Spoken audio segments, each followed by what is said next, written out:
Sori. Dwi'n trio bod yn dawel. Ond eisiau codi'n gynnar beth bynnag. Dwi'n mynd i'r ysgol bore yma. Dwi'n gael trefn ar bethau heb rhidiau yn ysbryd dros yn ysgwydd i. Ti'n siŵr fod ti'n iawn i fi fynd ar? Yndw. Lle was ydyn ni mas? Aled, byddai'n iawn. Mae S yma beth bynnag. All right. Wara teg wedi bod yn gret yn dwi. Be ti'n ddisgwyl? Gan ferch i fi? I ddeud y gwir, dwi'n ystyried gofyn iddi fod efo fi yn ystod y genedigaeth. A dwi'n normal i gael mwy nag un person yna? Dwi wedi bod yn meddwl lot am y peth. A dwi'n siŵr os dwi eisiau chdi yna.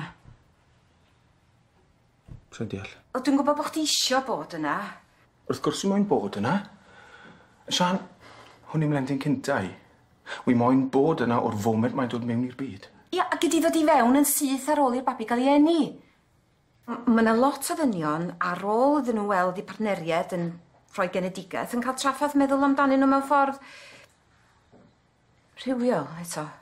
Be ti'n meddwl fydden ni ddim yn ffansio ti? Mae yna lot o... Paid â siarad dwlu fydden ni'n ffansio ti hyd yn oed yn fwy. Fi'n gwybod beth i ddisgwyl. Wedi gweld y DVDs fi'n barod. O, dwi ddim. Dwi'n misio chdi'n weld i'n chwys doman yn griddfa na. Dim yn gwybod os mae babi ta be dwi'n pwysio. Sori. A ni'n di meddwl dechrau sôn am hyn wan. Bore da. Iawn, dwi. Gret. Edrych mlaen at bach o awyr iach a fod yng nghanol yr elfennau, ynddo fe?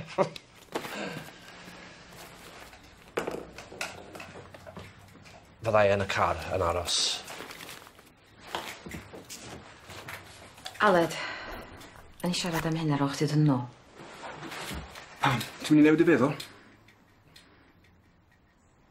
Joio dy bynnag nos.